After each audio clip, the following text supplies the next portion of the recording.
संभवामि युगे युगे, ये शब्द श्री कृष्ण भगवान के द्वारा जो बोले गए थे, ये शब्द आज भी हमको आंदोलित करते हैं। इस शब्दों के ऊपर आज 5000 सालों के बाद भी हमारा विश्वास, हमारी श्रद्धा वैसी की वैसी बनी हुई है। हम मानते हैं कि श्री कृष्ण भगवान है और श्री कृष्ण भगवान प्रत्येक युग में आएंगे। प्रत्येक सिद्ध पुरुष या अवतारी पुरुष ने जो भी कहा है वो बिल्कुल सत्य है, तथ्य है, परंतु हमको उस सत्य तक पहुंचना पड़ेगा। तो आइए आज हम ये जानने की कोशिश करते हैं कि संभवामि युगे युगे कहा है, तो इस युग में श्री कृष्ण भगवान कहां पर है।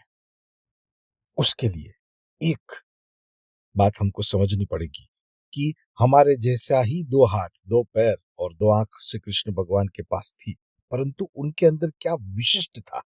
उनके अंदर विशिष्ट थी, उनके अंदर बहती हुई अपार शक्तियां, जिसके कारण, उन्हीं शक्तियों के कारण एक भी शस्त्र या अस्त्र नहीं उठाया, फिर भी युद्ध जीत गए।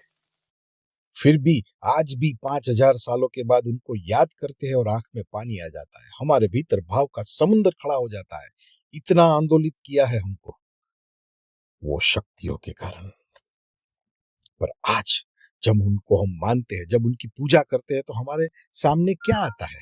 मोर पंख, वो उन्होंने जो यूज किया था वो शंख, वो रथ, उसी को हम श्री कृष्ण भगवान मान रहे हैं। हालांकि श्री कृष्ण भगवान तो वो शक्तियां थी और हम वो रूप को पकड़ के बैठे हुए हैं, परंतु श्री कृष्ण भगवान तो स्वरूप थे। यानी कि आज अगर हमको ये जानना है कि कृष्ण भगवान कहां पर अवतरित हुए हैं, तो उस स्वरूप तक पहुंचना पड़ेगा। और वो स्वरूप तक जिन्होंने भी श्री कृष्ण भगवान को प्राप्त किया है, वो उस स्वरूप तक पहुंचे हैं। मीराबाई से बड़ा तो कोई भक्त श्री कृष्ण का नहीं हो सकता ना। मीराबाई ने भी श्री कृष्ण की अपार भक्ति की, श्री कृष्ण के अलावा और किसी को नहीं देखना है, किसी को नहीं, और एक लौ लगाए खड़े हुए थे।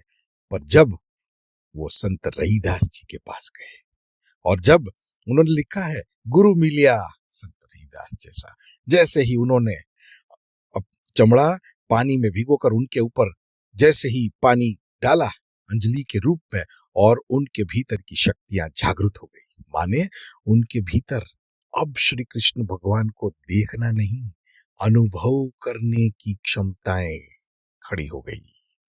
क्योंकि शक्तियां तो अनुभव ही होती है, वो देखना थोड़ी ना सकते उसको, उसको अनुभव ही करना पड़ेगा। आज भी अगर श्री कृष्ण भगवान कहां पर है ये जानना है, तो देखने से पता नहीं चलेगा, अनुभव करने से ही पता चलेगा।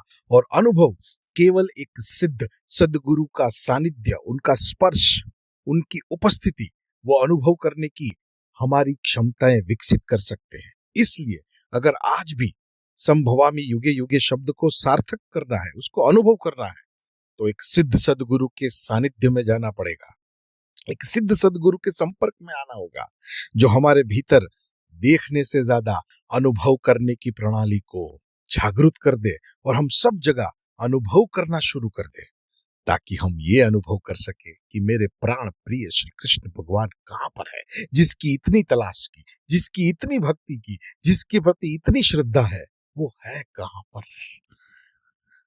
तो अब बस वो सारा भाव, वो सारी भक्ति अब अनुभव करने की तरफ मोड़नी है, और वो अनुभव केवल हमें एक सिद्ध सद्गुरु का सानिध्य करवा सकता है। तो मेरे अनुभव में मुझे जो अनुभव हुआ है, उस अनुभव के आधार पर मैं बता सकता हूं कि एक सिद्ध सद्गुरु का संपर्क हमारे भीतर वो प्रणाली जागृत कर सकता है। अगर आप चाहे तो मैं आपको एक ऐसे ही सिद्ध सद्गुरु के बारे में बता सकता हूं।